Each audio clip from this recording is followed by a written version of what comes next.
Oh, here's another great example. Ayn Rand, right? Yeah. Ayn Rand is not a philosopher. Well, she is. She's just not a good one. Yeah, there you go. That's nice. So, Yeah. sometimes we're using philosopher in a like classificatory way, and sometimes we're using it in an evaluative way. Yeah. And sometimes it's just like who gets to be in our little club, That's right. Hey, welcome back to another episode of Parker's Pensées. I'm your host, Parker Sedecase, and this is a podcast where we explore all the deepest ideas in philosophy, theology, nature, and life. I love thinking about cool stuff, so come think with me. Today's episode is another very special one.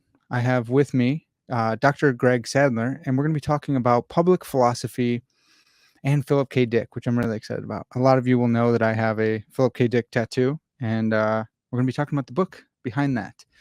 So I'm pretty excited about that. Before I jump in, though, I want to thank everyone who's making this podcast happen over on Patreon. You guys are awesome.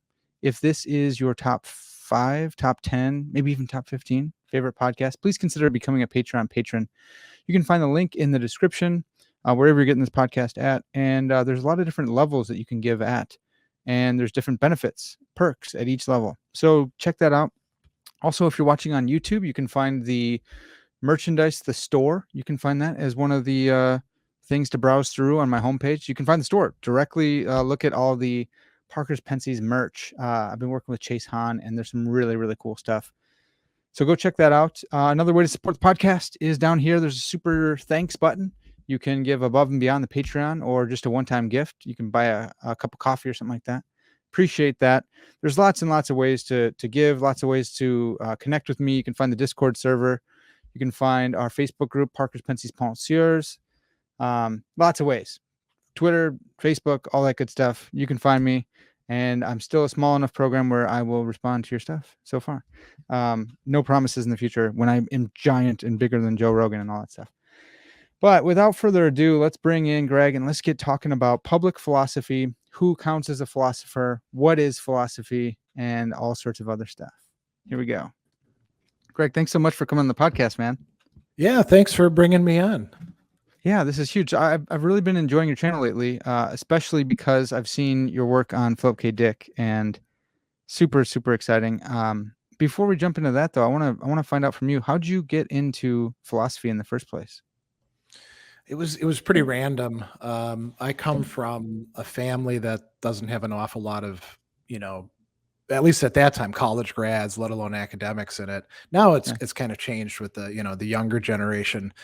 And I took 2 philosophy classes when I was in high school. One was actually called a philosophy class, and it was just terrible, and it would have turned me off forever. It was very dry, very dull. The teacher wasn't a good teacher. And then I had a really good class that was supposed to be a sacraments class.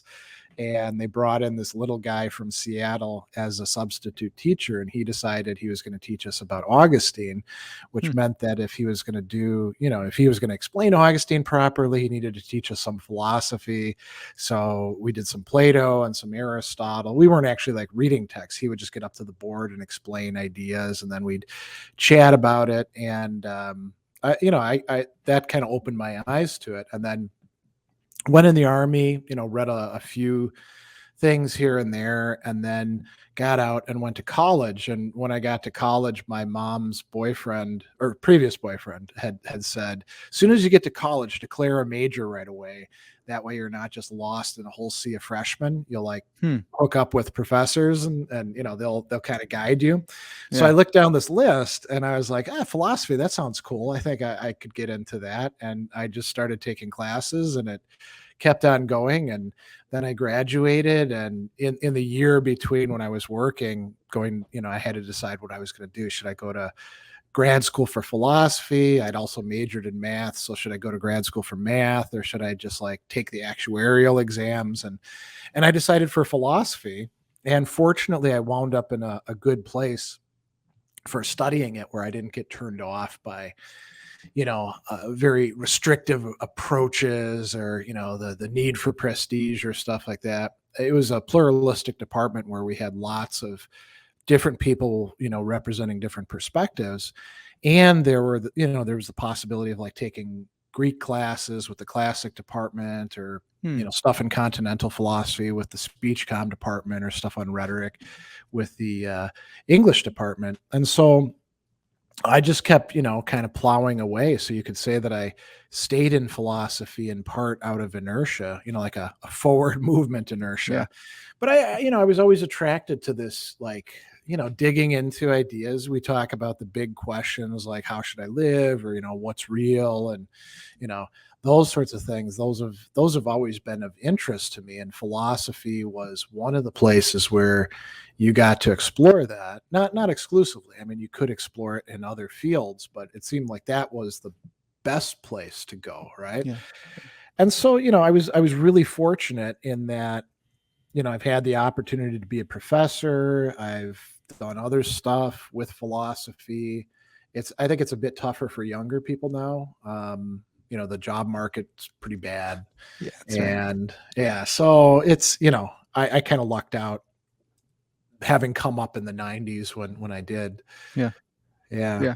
Well, so um, some people will have like the plan B job, which is like, Yeah, yeah. YouTube or Substack. For me, that's plan A because I know a lot of people who don't have jobs who apply to 300, 500 other applicant jobs and stuff. So I want to do this. I think this is awesome. You kind of have the plan B thing going already. You have 123,000 subscribers, like 2,500 videos on YouTube. How'd you get into like the public philosophy game? Well, like everything else, without any proper planning or due diligence, just kind of stumbling into things, and again, lucking out.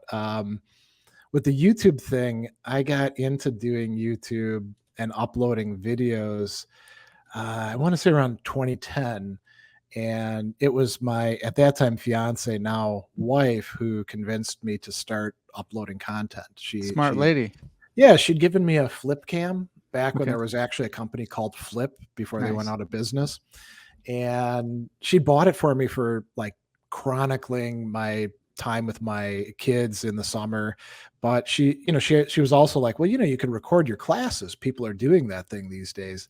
And I was like, who'd want to watch this? I'm a nobody teaching at some, little historically black university in the South that hardly has, a tech budget.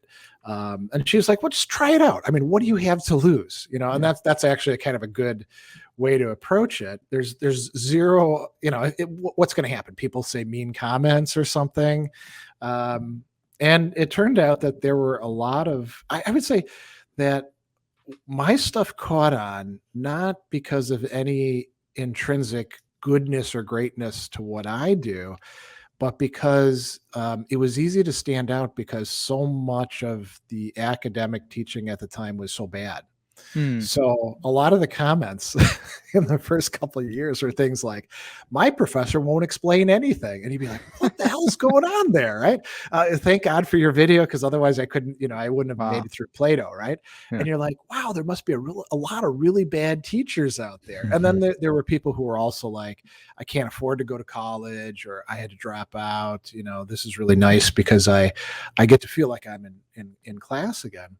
And it just kind of grew organically, and then people started um, asking me, sometimes pestering me, "Hey, would you do a video on this? Would you do a video on this?" And sometimes I was receptive and I'd be like, "Yeah, I could do some stuff on existentialism. I think I know something about that." Or, "Yeah, I could do some stuff on Hegel," jumping into the half-hour Hegel series without realizing how much work I was making for myself. And so I would do things like that. And then later on, I got better at like thinking about where the gaps were that I should shoot stuff on, or what I really wanted to be doing. But I've never been a great planner. Hmm. I think a lot of people get into doing, content production, right? And they like plan things out. They got a calendar in Yeah. advance. And I just, that never worked for me. So like the Just Dick stuff, I just decided, yeah, I've been rereading this stuff. It's kind of cool. I've got this series on speculative fiction. Why not do Android's Dream of Electric Sheep? And then after that, I was like, well, he's got another piece over here on the android and the human. Why not do something on that? yeah. Yeah. So it involved putting off some of the other stuff that I had committed to doing this summer that people were really looking forward to, like Hmm. that I'll do later this month, like stuff on Schopenhauer. Okay. Um, but sometimes you got to just do the stuff you're interested in, Yeah, right? totally. Yeah, for me, I was like, I need to watch more of your stuff, and I was looking at like the more continental type stuff, and it's like, okay, cool, I'll make some time for it, and then I saw like Bob Pepper's picture. I have it as the background. Bob Pepper's Yeah, yeah. picture of Philip K. Dick, and I was like, okay, well, that's it. I have to drop everything I'm doing and watch it. I got the shirt. I'm wearing the shirt for you right now. Well, I Got mean, it tattooed on my arm here. if you're a dickhead, Yeah, you, that's you right. can't get enough dick, right? That's right. So, I mean, That's that's right. that's the funny thing is you get to make all these jokes That's right. about Yeah, it. it's amazing. Um, well, Greg, man, so what did you do your dissertation on? You said you have like this eclectic team that you Oh, got to study with. Where was that? And then, yeah, what was the topic? yeah, so I went to Southern Illinois University at Carbondale, which Sure. at that time was quite a great place to be, but now is really in a rough situation because the state of Illinois like didn't fund the colleges and universities for a couple of years during the financial crisis, and Yeah. the department is like just decimated. But Greg, I went to Northern Illinois, so yeah, I know I it's know all about it, it's man. It's crazy. yeah, I mean Northern is not in great shape either, Right. frankly, Yeah, but it's not that's as right. bad as Southern. Interestingly, Edwardsville, because there's Southern Illinois, Yeah, Carbondale, and Southern Illinois. SIUE. Yeah, they're doing great. I know, I man. mean, Their wrestling program's great. Like I don't know what's up with them. They got a good social media program too. somehow they got plenty of money to do things, and the Yeah. philosophy department's got like about what we had back then, which was like 15 full-time Wow, professors. that's huge. Yeah, so I had kind of a weird eclectic meandering around thing when I was there. I came in and I was originally going to do philosophy of language, and I'd done a lot of stuff in analytic philosophy of language, and then a lot of stuff in continental philosophy of language, and I Huh. was actually like studying languages too at the time. And then I veered out of that into, I mean, I guess you could call it continental. I was interested in like writing my dissertation on Hegel for a while. Took Hegel as my special thinker when I had to do my preliminary examinations, and I was basically told memorize the phenomenology, and all of its dialectics, and then get some of the logic in there too.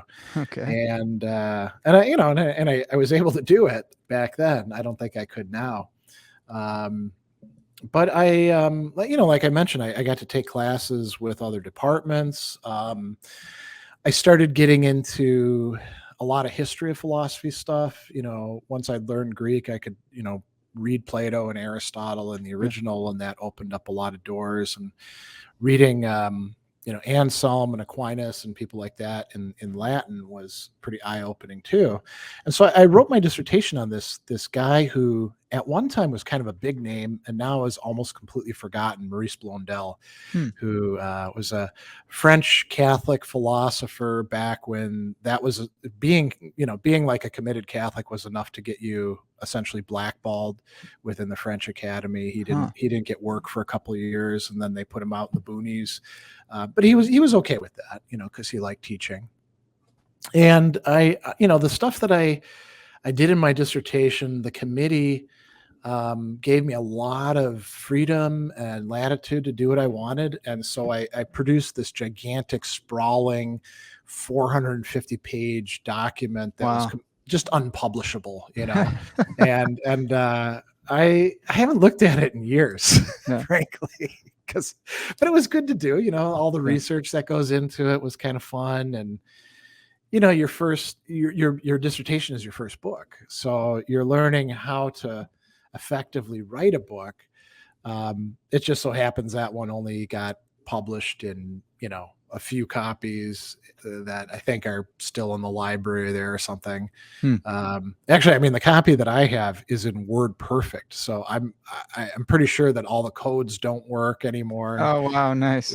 I should have created a PDF of it way back then, Yeah, but seriously. who Now knew? now they're gonna be, clamoring for it over on your YouTube channel. Let's see, like, let's go through point by point and Yeah, I mean, it would be kind of a hot mess, I think, going from that'd be memory. fun to But go I back. mean, after that, I mean, like I got into all sorts of little oh, you could call them rabbit holes. Like I did a lot of work on Thomas Hobbes for a Hmm. while and on Aristotle and um, thinkers in the Christian philosophy debates in the 1930s. That's what my first book was on. And um, if I found something that I was interested in, I was teaching full time, and I enjoyed that. Like my first job was teaching at Indiana State Prison in Ball State University's degree program. But it gave me a lot of time for doing research and Hmm. writing, and so I just kind of pursued whatever interests I had. And I wouldn't advise that to a lot of people because it's not going to like get you jobs or build your brand or reputation, but it worked good for me. Yeah. Yeah. Well, and it seems like you had all this time, this space and freedom to learn philosophy, like not Yeah, just yeah. one, analytic language or something like that. What that I've been meaning to ask, like, what kind of philosophy do you practice today? Are you just philosophy generally construed, or do you find yourself in a particular tradition more than others? Um, yeah, it's a good question. I mean, I say that I'm an eclectic, Hmm. which means that I draw upon multiple schools and traditions. There's some that matter more to me and I draw on more heavily, and then there's some that I just like totally ignore, right? Because you Yeah. can't possibly do everything.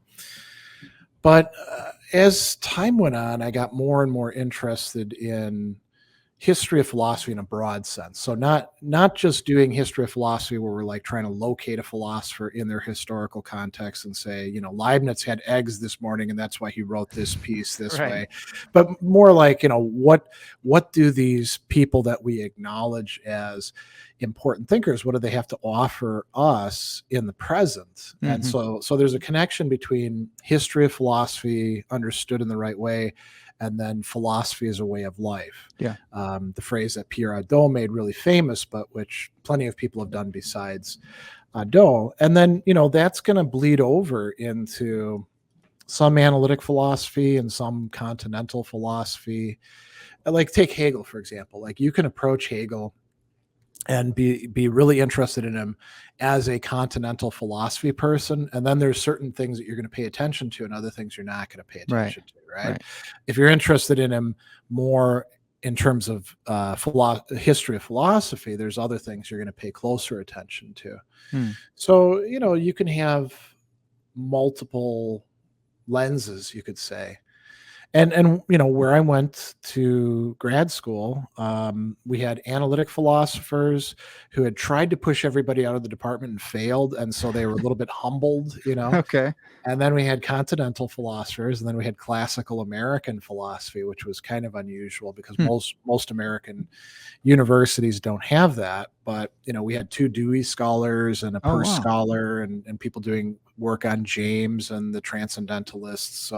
So that was good. I'm really happy that I got exposed to that. Although I kind of got sick of Dewey you know after you hear how great he is, a million times. Yeah. Um, but yeah, so there was that, and then like I said, I got to study history of philosophy by working with the classics department and the English department, and it was, again, I think that it wouldn't have worked out for everybody. Like Yeah. some people really need something structured. But the other thing was too, SIU had an amazing research library, which I Hmm. think now is not again in such great shape. But I didn't realize just how good it was Yeah. until I started looking at other higher tier schools that had lesser libraries Wow. where you can't find as much stuff. Because I just go in and wander around and Yeah. pick out stuff and read it if I wanted to. So that was really, it was a great time to be there. Yeah. Sounds like it, man. So, something I like to ask guests is about the analytic continental divide or Oh so-called yeah, divide. So, um, yeah, yeah. What do you make of that? Is that some people will tell me it's passe and we're kind of past that. Others will say, of course not. No, no, no. There's a very sharp distinction. What do you make of it? And well, I mean, real quick, yeah.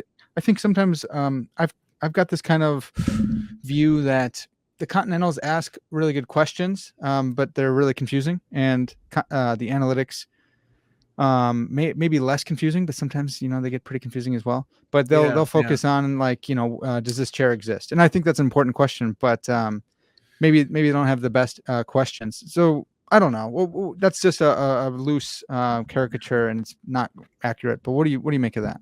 I think the divide is a very parochial way of understanding the world of philosophy, and it's artificial and doesn't really apply to the majority of the centuries that philosophy has been done. Analytic Yeah. philosophy is roughly, if you want to trace it back to Frege, maybe 150 years old Right. tops. Continental philosophy, where should we start? Maybe like Yeah. Hegel and Schelling.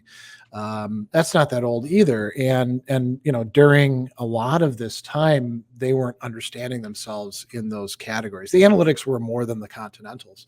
They'll also say too that continental philosophy and actual European philosophy are not the same thing. Okay. So, like, if you think about some of the traditions because continental philosophy comprises a bunch of different traditions, the Hmm. phenomenological Yeah. movement and structuralism and post-structuralism, which might coincide with it a bit but might also not. You've got things like European Thomism, which is really active through most of the late 19th and 20th centuries, but doesn't make it into so-called continental philosophy Yeah. very often. And there'll be like lots of areas where the American version of what counts as continental or the British version leaves out all these other important thinkers, Hmm. that are important in European history. So even continental philosophy is kind of a made up thing in some respects. Yeah. So to make a like philosophy is divided basically into analytic and continental. Well, what about the whole history of philosophy? Or Right. what about Chinese and Indian philosophy, just to take the two like biggest other cultural spheres? And what about comparative philosophy when we bring Western philosophy into contact with, say, Chinese philosophy? Or what about, radical, critical types of philosophy that don't fit neatly into analytic or continental? Feminism is not something That's that, what I was thinking of. Yeah. yeah, yeah. Or and you've got other traditions, the Marxist tradition doesn't fit neatly into either one of these. You've got what we call philosophy is a way of life, or what Alistair McIntyre calls tradition constituted rationalities. Hmm. He's a Yeah. great example because he went from being an analytic and a Marxist to this neo-Aristotelian and then beyond. Yeah. So there's all these different possibilities, and so I think it's not as if analytic philosophy isn't important and continental philosophy aren't important, but they're like two siblings that get into fights with each other and ignore everybody else in the room, and they get most of the attention, right? Yeah. Yeah. Um, and we're in a time now where I think analytic philosophy has kind of, there is no longer a canon that everybody reads. It's not like if you came up today in analytic philosophy, you're definitely going to read Quine, or I mean, might not even read Wittgenstein for that matter. Yeah. Um, and That's true. That's true. I mean, hopefully, I really don't like yeah, Wittgenstein, but I mean, everyone will have to read. What is it like to be a bat? That's maybe one. maybe. I mean, I never had to read that anywhere Okay. I Okay. was, but Interesting. yeah, so there's not like a common canon. The vocabulary means one thing from one area. So like if you say externalism, well, that means one thing in philosophy of action, a different thing in epistemology, and so the analytics are in what we often call post-analytic Hmm. phase, Yeah. where there's no internal consistency other than like being opposed to the continentals and Yeah. having a certain kind of vocabulary that includes big terms like intuition and defeater and There you stuff go. like that, right? That's right. Yeah. And the continental side is just as messy, and there are attempts to like schematize it. Like there's this great reader by Richard Kearney that people often will assign if you're going to teach continental philosophy, right? It's got three nice, neat traditions: the phenomenological hermeneutical tradition, the Marxist critical theory tradition, and then the structuralist and post-structuralist tradition. But when you get down to like actual thinkers and you're like, okay, where does Paul Ricoeur fit in? Mm. Oh, well, he straddles all three of these. Yeah. um, or, well, why isn't Maurice Blondel in there, or Gabriel Marcel? Well, because they're, existentialists, or Catholic writers, and they don't fit neatly into this scheme. So they're both kind of a mess, right? And Yeah. it's not as if history of philosophy is totally coherent either. So Right. Right. yeah.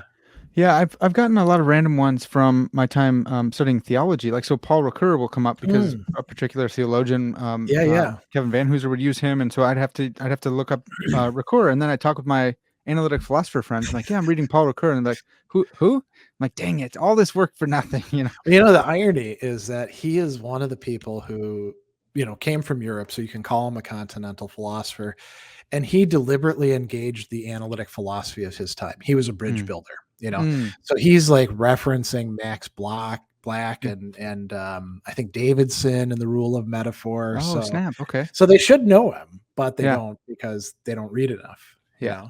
Yeah. Yeah, that's something with my analytic friends, and I don't want to bash them. I love them. I definitely probably lean closer to their side, but in writing analytic philosophy and learning the tradition, Yeah. I would go. I came from theology, and in theology, it was like you have to represent everyone perfectly well, and you have to have a ton of sources to show that you read everything Yeah, by yeah, a lit everyone and all the review. second. Oh, Yeah. you have to do that, and I would do that, and they'd be like, "What's all this stuff? What are all these notes?" I'm like, "Dude, I'm showing you that I read this stuff." They're like, "I don't care. Just make the argument and stipulate. Let this be true. Let this, if he's saying this, then we can do." Make it a conditional. I was like, oh, that's easier, but scary and terrifying to me. So I'm still learning the trade. Yeah, and it's good to think of it as like you can do the same stuff, but you can write it in different modes, right? So Mm, like you could write a piece that has the whole lit review, and you just take that out for the analytics. yeah. they, Yeah. they don't have to know that it's there. It's like when, Okay. so, this is a different context, but when I go in and I do like workshops or consultations with business clients, like actual businesses, Mhm. I'm not telling them that the stuff about like emotional management is coming from Aristotle or Thomas Aquinas or the Stoics, unless they ask me, right? Okay. Because if I were to say, well, Aristotle told us this stuff about anger, their eyes are going to glaze over and they're going to be Mm, like, I'm not listening to this bozo. yeah. So I just tell them the stuff, sort of presenting the argument, right? And then Yeah. they're like, "Oh, this is amazing. This is magic." And then I'll be like, "Yeah, I mean, this is coming from Aristotle, or Yeah. this is coming from Epictetus. Maybe you should read them." And then That's they're more awesome. receptive to it, right? Wow. Yeah, that's so cool. That's a great method there. I'm randomly thinking about people who are building bridges. Any thoughts on like Michael Polanyi? Have you looked at Oh, his stuff at all? I've only read a little bit of his stuff, but I've liked what I've read. The Great Transformation Hmm. was a book that nobody had suggested in my classes, but I found it at a bookstore, and I was paging through it, and I was like, this seems pretty cool. And then you Yeah. read it, and yeah, so he's a good example of somebody who could talk a couple different lingos. Right.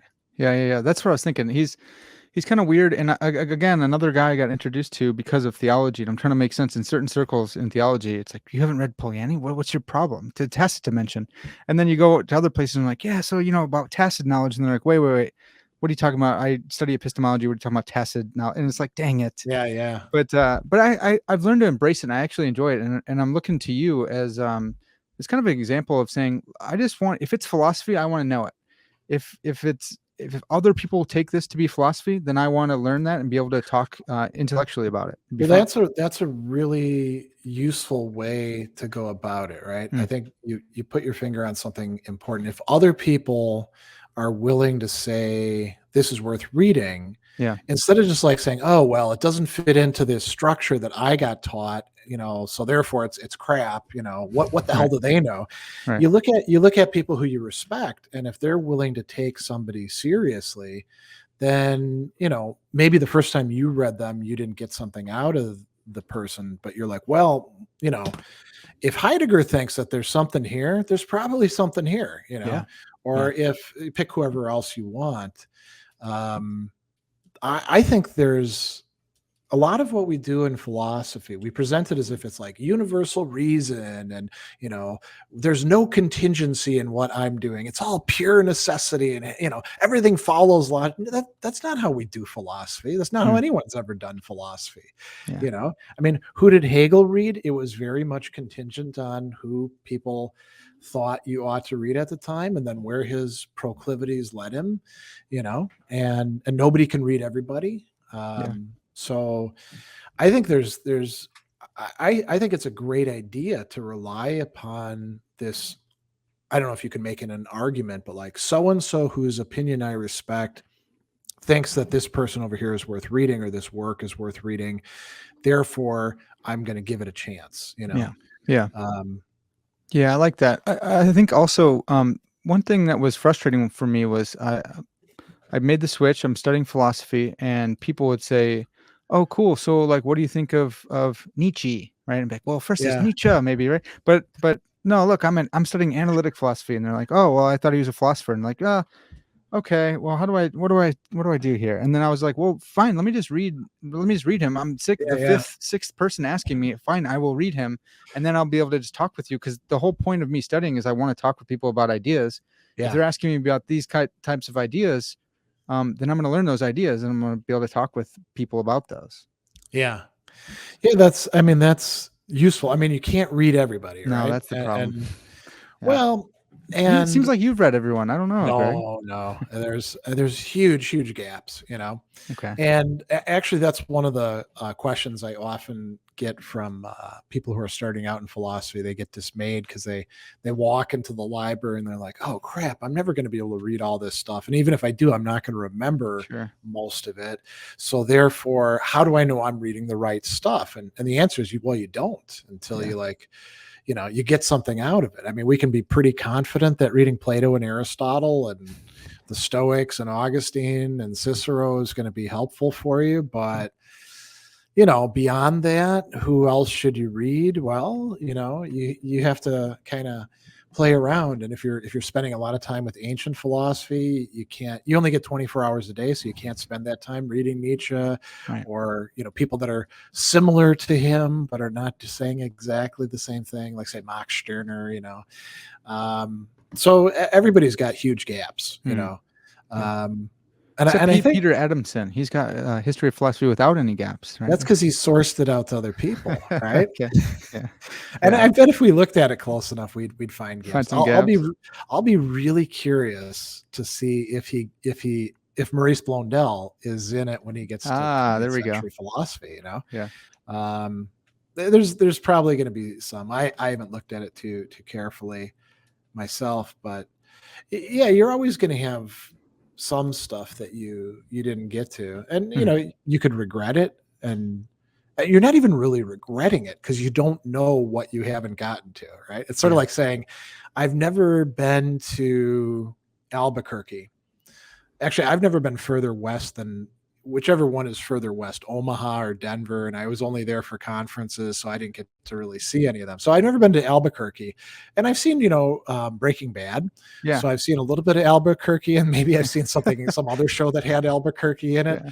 but I don't know what I'm missing, Yeah. Yeah. and I don't have to worry about that, Hmm. Yeah. There's enough other stuff that I can concentrate on closer to town. I could say like uh, there's cities in Wisconsin, my home state, that I haven't been to that would probably be cool for me to go to. I've been to most of the things that count as cities, but go further north and maybe I haven't hit those. That's closer to home. I should go there instead of Albuquerque, Yeah. right? And Yeah.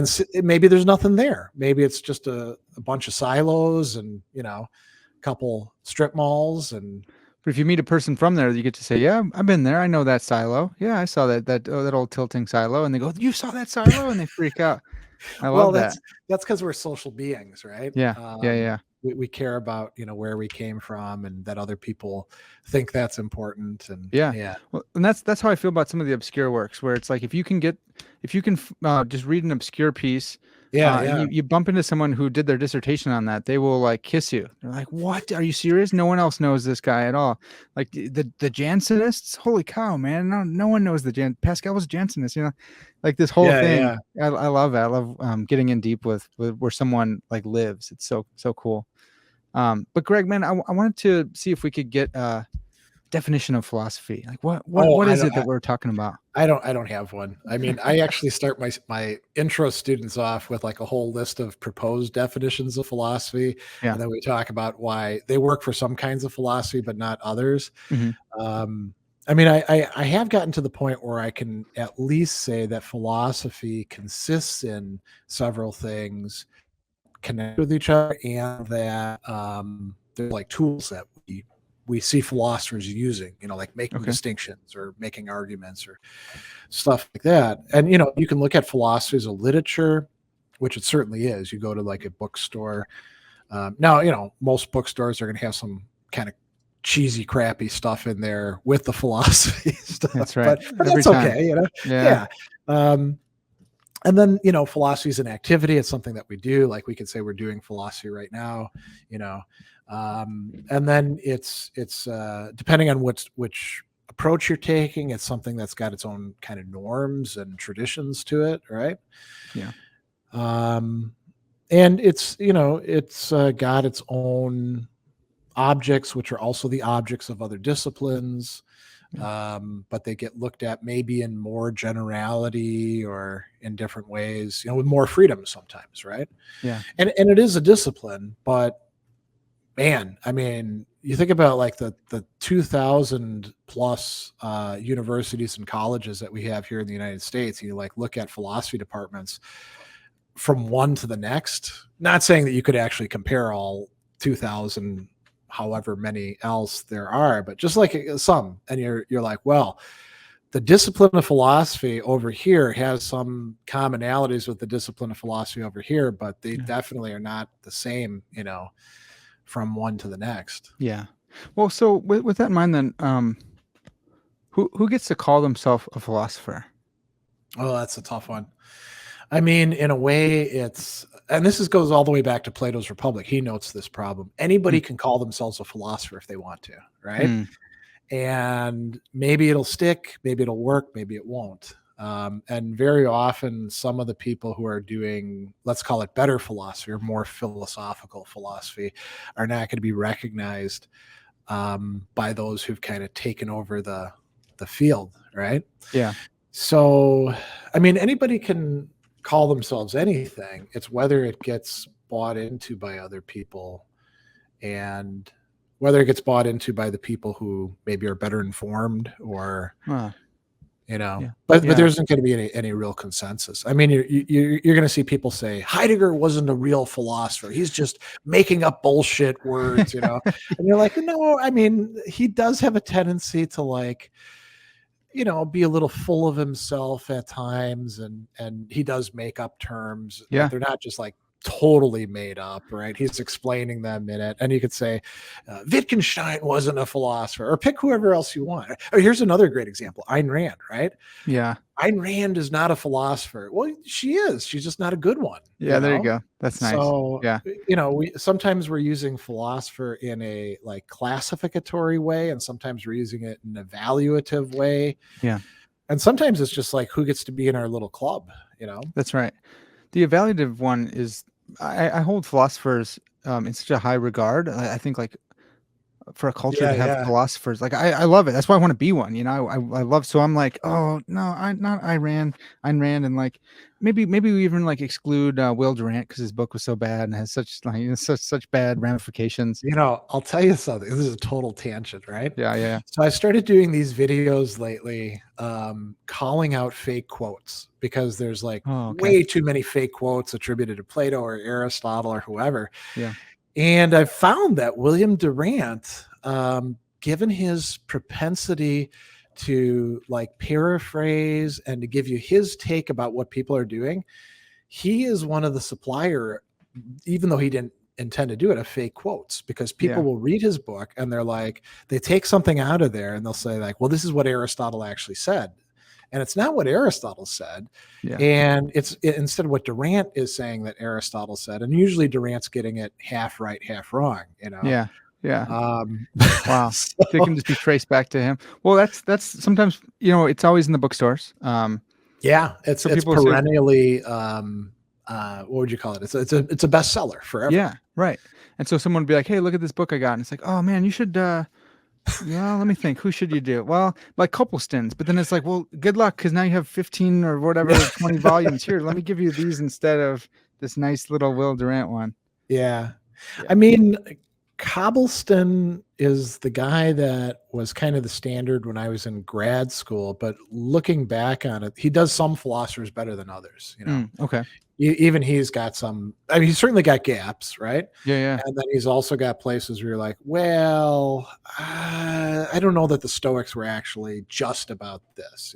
Yeah, yeah. So, That seems like it's the case with so much lately where I mean, you can look on like TikTok or something, and you see like, did you think this growing up? Well, actually, no. Like look at the food pyramid. Actually, no. And like the yeah. Stoics or the Epicureans, the Epicureans wouldn't have stuffed their face all the time. Like you guys got it wrong. It's like, dang it, like everything is so wrong. It's unbelievable. Yeah. I mean, any philosophical term that, especially those that are assigned to like a particular school or derived from a founder, Yeah. um, is pretty much going to mean it won't be the opposite, thankfully, but it'll be Yeah. something quite different. So, like, yeah, Epicureans, it's not just like pure unabashed hedonism. Stoic doesn't mean repressing emotions, even though lowercase s. Cynic doesn't mean just being a jerk, Right. and we could go on and on and on. I was actually thinking at one point about like doing a there's this thing called Listenable, right? And it's one of these many platforms that you can like produce classes on, Okay. and it's audio stuff, right? So they want the lectures to be like 3 to 10 minutes and nice and short and for a general audience. And I thought, wouldn't it be cool to do a class where you take all these terms, like Platonic, the Platonic idea of Huh. something. If you've got the Platonic idea of something, you're not going to be able to see it. Hmm. So I'm not the Platonic ideal of a philosopher. This is not the Platonic ideal of a book, right? But we Yeah. use it Yeah. that way all the time, right? And so I thought it'd be kind of cool to go through and like say, okay, what did the original meaning consist in back then? What are people calling it now? What's the difference between them? I think that would be really helpful for a lot Yeah. of people, right? I think you're right. Helpful and so frustrating because sometimes when I learn the meanings of words or of different schools of philosophy, I try so hard not to be like the actually guy. So something will come up. Someone will Yeah, tell yeah. me the hardest one for me is someone will be like, "That's so trivial," and I'm like, "Ooh, that relates to the trivium, which is logic, grammar, and what is it? Trivial logic, grammar, and rhetoric." And it's like, oh, Yeah, if yeah. anything, we need to get trivial. We need to be trivial, but us pragmatic Americans have flipped the meaning, and now trivial's bad. There's another one like that. Oh, that's just semantics. And you're Right. like, Yeah. semantics is like the whole study of meaning. Right. So Right. it It's matters. it's kind of important. Yeah. Yeah. Totally, man. Um, well, with the idea of who gets to be called a philosopher, I wanted to transition to talk a little bit about Philip K. Dick because Yeah, man, absolutely. I picked him up because my dad writes some sci-fi himself, and he's obsessed with science fiction. The Stars, My Destination, by Alfred Best, maybe I forgot who wrote Yeah, that. that's Bester. Yeah. Yeah, Bester. Yeah, loves it and made us read it as kids, and it was a little graphic for me as a kid, but from there got into Philip K. Dick and just like, man, I love him. He's crazy. He's like C.S. Lewis if he took LSD and lost like a lot of his hope, maybe. Um, Yeah. but I came to find out that like he studied some philosophy in undergrad, and so some of Oh, this made yeah. some sense. Do you think that like when you think of Philip K. Dick, obviously everyone says, well, sci-fi author, and um, Blade Runner, the book behind Blade Mhm. Runner. Do you think of him as a philosopher? Can we rightly call him that? Yeah, it's a good question. I mean, if we broaden the sense enough, maybe, but then we'd have to say that he's a philosopher who does his philosophy through literary media, right? Yeah, And yeah, not just like philosophical dialogues, like say Plato or the other right. dialogue writers, but through. I mean, this is part of what I really love about Dick is he he's eminently philosophical, like Dostoevsky is, also like Shakespeare is, right? Mm, Or Jorge Luis Borges or mm, Ursula K. Le Guin. Um, and he'll have his characters working through ideas from philosophy, psychology, and theology, yeah. sometimes in dialogue with each other, sometimes in like interior monologues, sometimes remembering what they learned back in school or something like Yeah. that, and then seeing an application. And what's really interesting is he doesn't worry like a Cobblestone would with like, I got to present this, exactly the way it was, what Nietzsche was saying. He'll pick up on whatever he wants and he'll use it, Yeah. sometimes deforming it in the process, but oftentimes revealing to us sides that we're kind of missing out on. Yeah. And so I think that what goes on in his works, we get to see ordinary people engaging with philosophical ideas in a way that you'd like to see happening in, like an intro class. But Yeah. he's not doing it at an intro level either. He's No. doing it at like a graduate level. Yeah. So, to come back to the question, does that make you a philosopher? Um, I don't know. I think it's better to look at him like a Dostoevsky, like Mm, somebody who knows a lot of philosophy, has thought an awful lot about it, but is more concerned with writing good stories. yeah. Yeah. I think that's such a great point, Greg, because it doesn't seem like he's trying to teach us a lesson.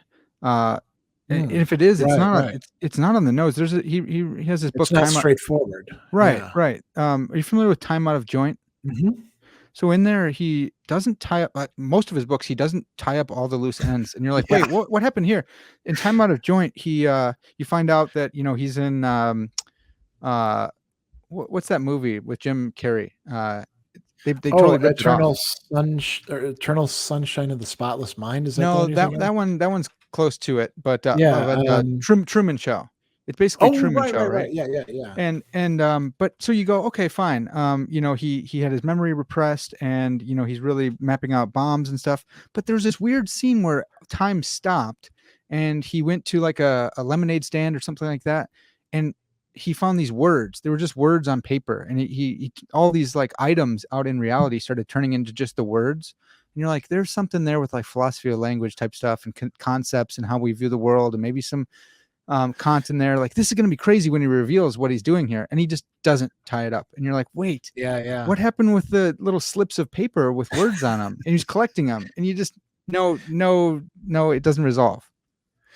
Yeah, I mean, this is a little bit of a tangent to that, but I think you could think of like what a lot of his characters are going through as they're not just philosophical thought experiments, which are rather short, like maybe a paragraph Sure. to 2 pages, but they're more like, well, what if this really was the case? How would things pan out? Hmm.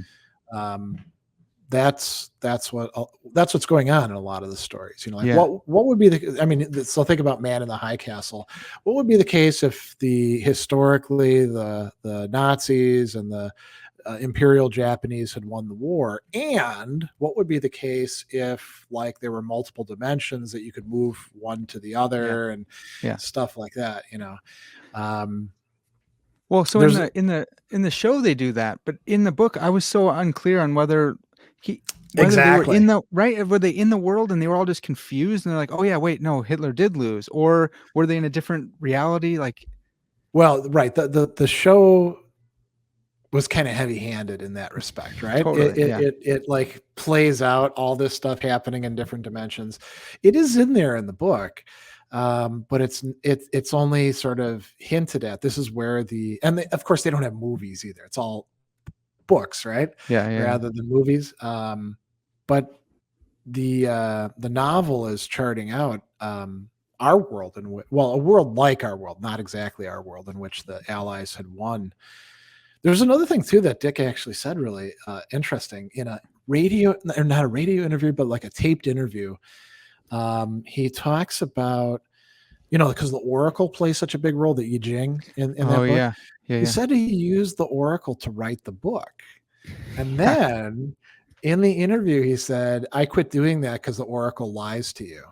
Yeah. So what parts are true and what parts are not? Yeah, You're right. man. There's often this kind of fuzziness left after we're done with a Dick novel, Yeah. you know. Well, so thinking about so for those who don't know, for the listeners, "Do Androids Dream of Electric Sheep" is the book behind Blade Runner, and like all book nerds say, the book's better. I Oh, it's like the movies totally and stuff. better. Just Yeah. it's there's so many things that they missed that they left out, and one of them is Mercerism. And Yeah. for the listener, man, go check out Greg's YouTube channel, Gregory B. Sadler. Right, Mhm. you have 4 or 5, maybe 6, 7 episodes on this book. On the Android's Dream of Electric Sheep. I want to say 8. Okay. That might be the right number. I mean, they'll find Yeah. it no Yeah, matter yeah, what. go find it. Yeah, yeah, yeah. But the this idea of Mercerism doesn't make it in the movie at all, and Mercerism is like Yeah, this yeah. religion of empathy, Yep. and um, it doesn't make it in, but it's this huge play, this huge like kind of battle of ideas between like the humans who are empathizing so much so that they're going into this little like box and they're using it almost like a drug, and the Yeah. androids who don't empathize, and that's like this battle of ideas going on behind just the killing of androids. Yeah, and the androids don't empathize with each other, which is why they can be turned against each other. Yeah, Yeah, I mean, the only thing that really survives in the movie is the Voight-Kampff test, yeah, right? That we see at the very beginning, which gets used a whole bunch of times in the novel, and I think only gets used at the very beginning of Blade Runner yeah. itself. I don't Enhance, I enhance, yeah, enhance. and I don't Yeah. remember the recent one. Did they use that Yeah, in they did. that They one? did. Well, For Kay, he would have to come in, and they would say like, "You're way off. Your levels are way off." And okay. somehow he Yeah, was supposed to like control his emotions or something like that. yeah. But it's supposed to measure your empathetic reaction to the torture, cruelty, or destruction of animals, which the androids don't have. And yeah, leaving that out of the movie. I mean, there's so many things. I'm going to do an episode eventually about differences between the book and the movie because I'm kind of bothered by how much I liked the movie as a teenager and a college student, Yeah, yeah, and how much was missing from the movie that Ridley Scott, I guess, didn't think was worth putting in. yeah, You know, it's weird too that Dick himself was so complacent about. He was like, yeah. "Yeah, it's a great movie," Right. He did. I think he was helping with the screenplay, and it's like, dude, you missed all your stuff though. All this like, Yeah, uh, isn't that kind of a strange. I and mean, he was so sensitive to so many things, and yeah, then, I mean, this is towards the end of his life, of course, right? He's going to die of a stroke before yeah, the movie actually comes out, but so maybe there was something wrong with him before yeah, that. yeah. It could be. So I found your episode so helpful just because, well, partially because it's just nice to have someone else talk about this stuff because people are like, oh yeah, it's great, but it's like, wait, I Philip K. Dick is the kind of author where you read the book and you have to go talk about it. That's why Yeah, there's yeah, there's dickheads out there because they're like, well, I need to ask someone about this. Beyond Lies the Wub. One of his short hmm stories. You're like, what happened here? What's going on? Yeah, I need to know. Do you think this too? And um, with Mercer, something that you brought out in one of your videos, Mercer, he does. It seems like he does bring back this spider. He has like maybe, actual right? power. Yeah, it seems like he has powers in the world, but he's debunked by the androids. The androids show out. They show that what everyone took to be Mercer was just an actor, and he was just some like drunk. Yeah, But then they said no, and Mercer agreed to it. But he was like, "Look, some things still have power, even though you can debunk them." it doesn't change anything, is how it's put, and the androids don't understand that it's not going to change anything, right? Mm, Because they're ah, they're very very smart and they're mm, incredibly sophisticated, but there's some things that they just don't get. Um, yeah, and Mercer shows up too to help Deckard deal with the android that's the most difficult for him, the one who's modeled after Rachel Rose and the Pris yeah. android, right? And he gives him Uh, like revelation. He like tells him something that he couldn't know without Mercer being there. Like she's around the corner or something like that. exactly. Yeah. And so he's doing, so there's like two things to that, right? He's giving him, like you said, some privileged information about the universe, and at the same time there's a why behind it. Why is he doing this? Why is he singling out this one guy? um it's not that he like has an irrational hate for androids because they debunked him. It's more like this is preserving life, and that's what Yeah. mercerism is fundamentally about, is Mm. solidarity with other living things. I Yeah. mean, it's there is something that I find kind of troubling reading this through.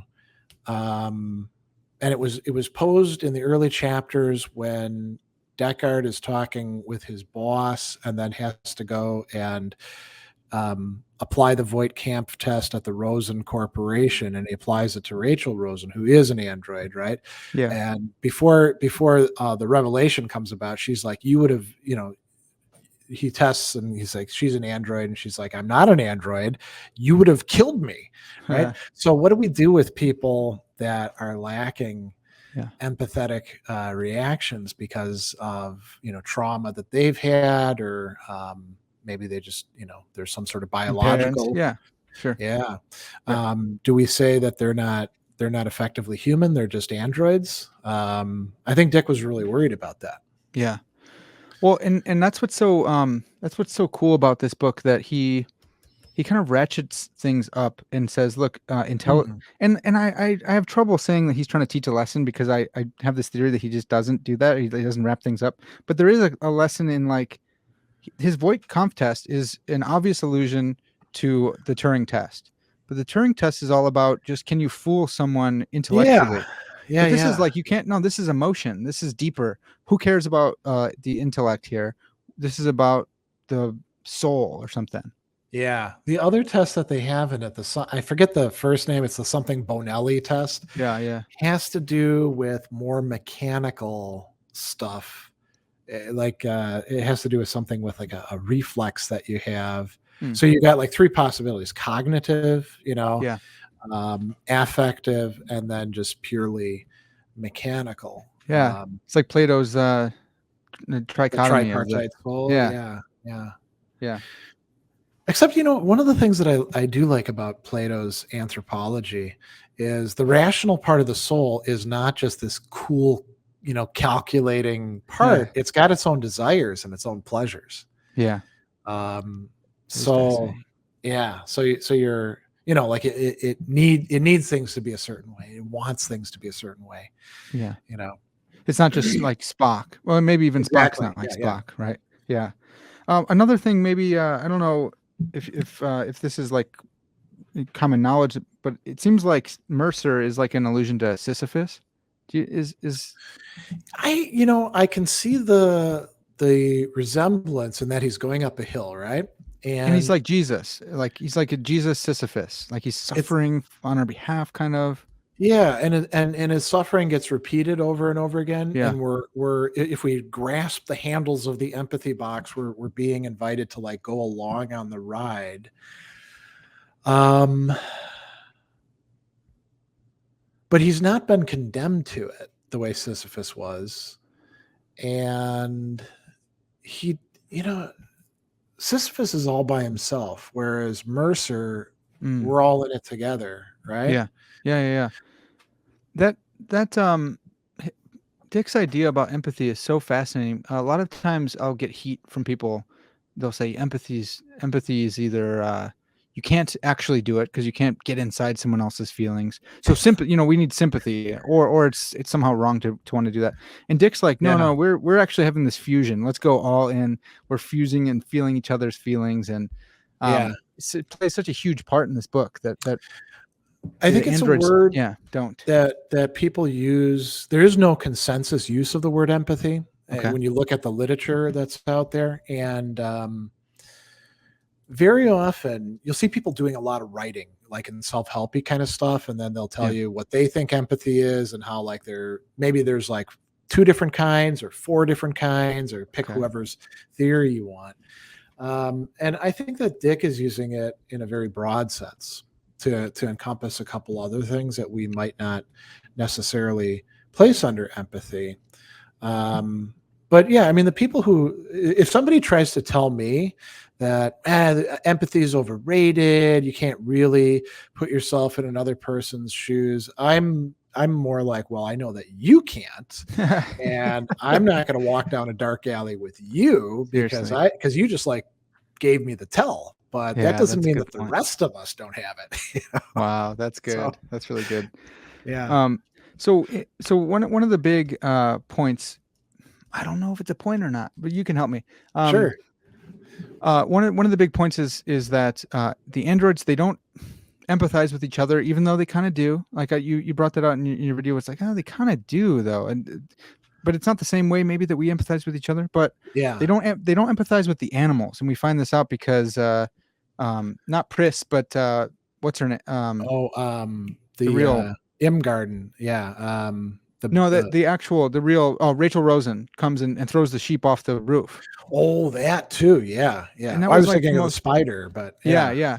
Well, so she throws it off the roof, and it's like devastating for me. It's not the happy ending you get in some of the Blade yeah, Runner yeah. extended cuts or whatever. But it was so devastating because he did all this work, and she just killed the sheep. And it's like, oh man! And they show their value, they show their status in society by what kind of animals they keep, and that's my kind of thing. I have like 20 turtles, and I have a Oh, dog, and really? I love animals.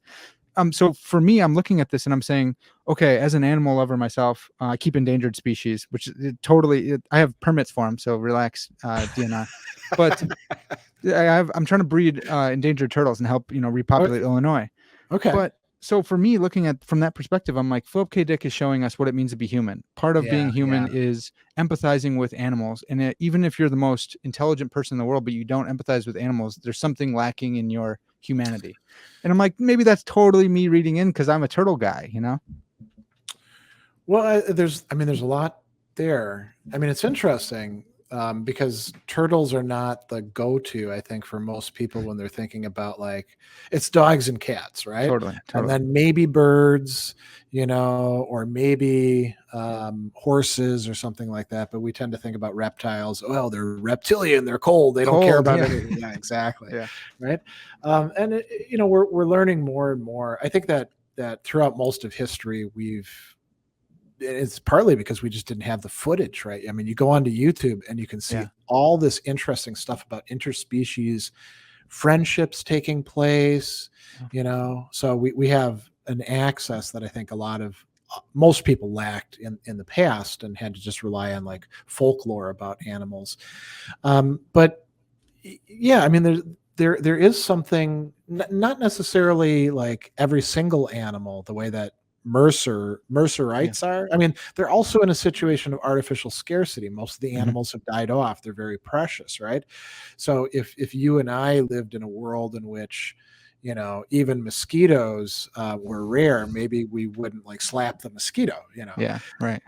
Whereas I don't have any problem doing that right Mm, now. no, no. And I'm an arachnophile. I like spiders, Okay, but I'll kill a brown recluse as soon as I see it, for or even sure. a hobo spider because they're kind of like them. Yeah, yeah, yeah, So with us, it's a different. We live in a different kind of world, and we know many people who are not empathetic to animals, and it can be in part because they lack a certain maturity. Children are often very cruel to animals, and hmm, not because they're necessarily traumatized. They just like to pick up a grasshopper and they're like, what happens if I pull its leg off, right. and then they need adults to tell them, that's not cool, don't do that, Yeah, or the kid with the magnifying glass burning the ants, right? yeah. um, Is that well, because they're like their capacity for empathy isn't there yet, or is that something that like you think necessarily needs to be taught? um, I think it's complex, and Mm, I think a lot of children, part of what it means to be immature is to be thoughtless. You know, yeah, if somebody comes up to you and they're like, "Hey, what are you doing to that animal?" And then they're suddenly like, "Oh, what am I doing to this animal? I shouldn't yeah, do that, right?" yeah, But until then, they're kind of working along the lines of something, kind of like a robot.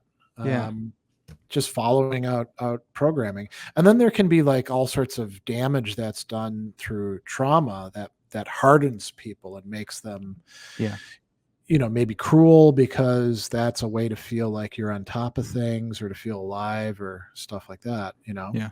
Yeah. Um, and I think it's a real challenge to grow into a person who is empathetic without just being a ball of mush. Yeah. You know. Man, that's true. That's a tricky one. Yeah, grace and truth. Yeah. Man, well, so Greg, I wanted to finish up with one final question. I I think I gathered that you went to Catholic high school because your sub was teaching Augustine. Is that Yeah. Although, like a lot of Catholic high schools of that time in the 1980s, it was a lot of lip service. sure? And, I get these brochures from them and they're like, look at all the stuff we're doing at Catholic Memorial, living a life of charity. I'm like, where the hell was that when I was there? There wasn't anything remotely like that. There was all this bullying going on Yeah, and, yeah, all this just kind of, what would you call it? Like, superficial Catholic culture. sure, sure. But what was the actual question? Yeah, well, so just a question about the role of philosophy of religion in philosophy. Like, Okay. Yeah, yeah. is it a subsidiary? Is it the queen of the philosophy science? Like, what role do philosophy of religion type questions? Is there a God? What does that Yeah. play? I mean, I think within philosophy itself, it's not the queen of the sub philosophical disciplines. It's one among many, Hmm. right? And there's often a lot of overlaps with other disciplines. Like you're going to do metaphysics. Well, it's important whether there's a God or not, or how Right. causality works, Yeah. that sort of thing. Um, I mean, philosophy of religion is itself it's something that got reconstructed later on. It shows up primarily from like as philosophy of religion as a discipline from the 19th century onward, right? Yeah. But people were doing all sorts of stuff that fits into the philosophy of religion without calling it that. They called Right. it, other things.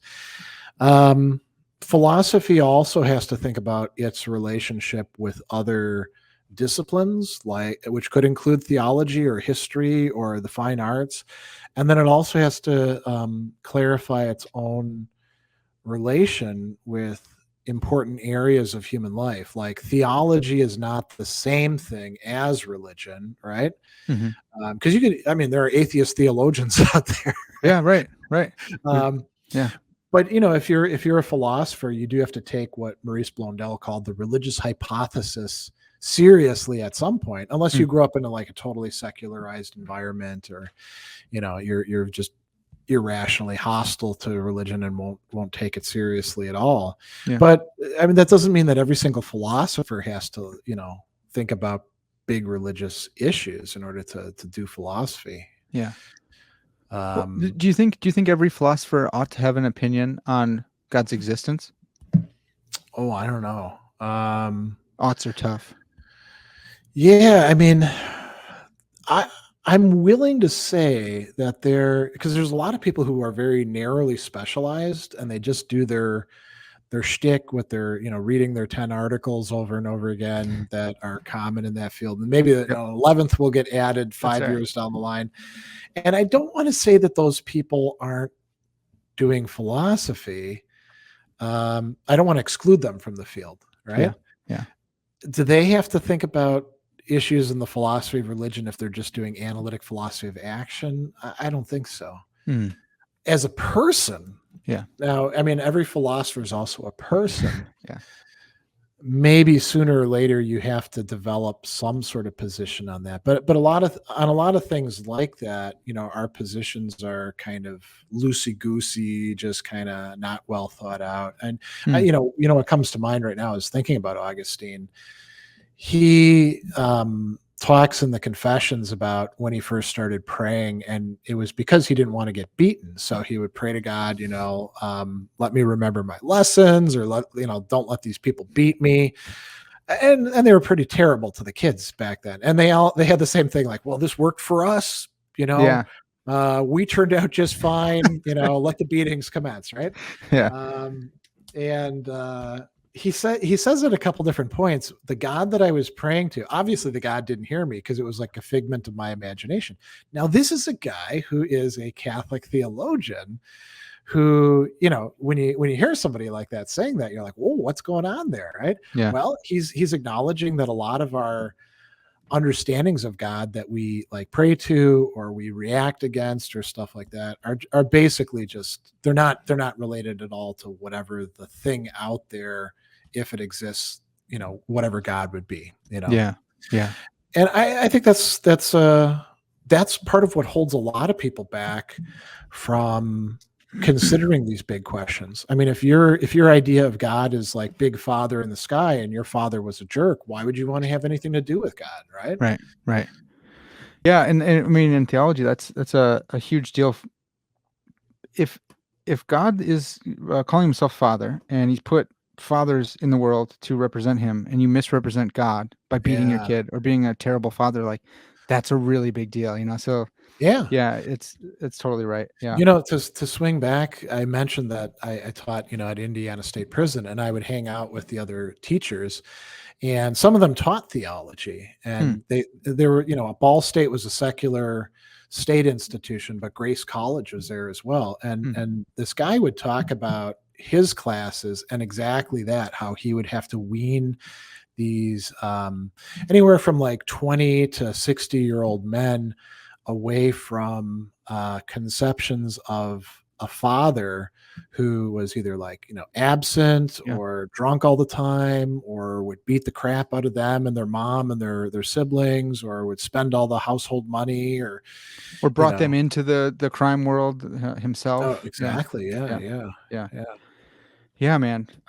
That last point about from Augustine, like praying to a God that doesn't exist.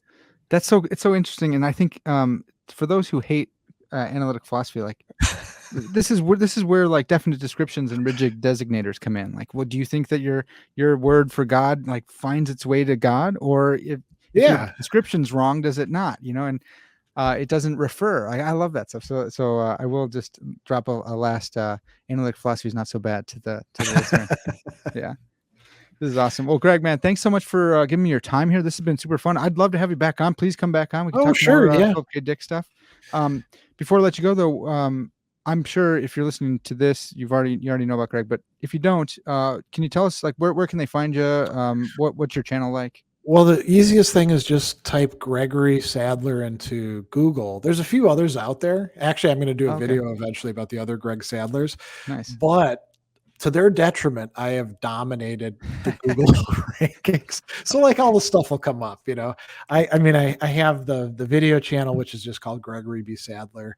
I have a podcast called Sadler's Lectures Hmm, that people can find, and I do some writing on Medium, and I mean, it's all of it's really easy to find just with awesome. Google.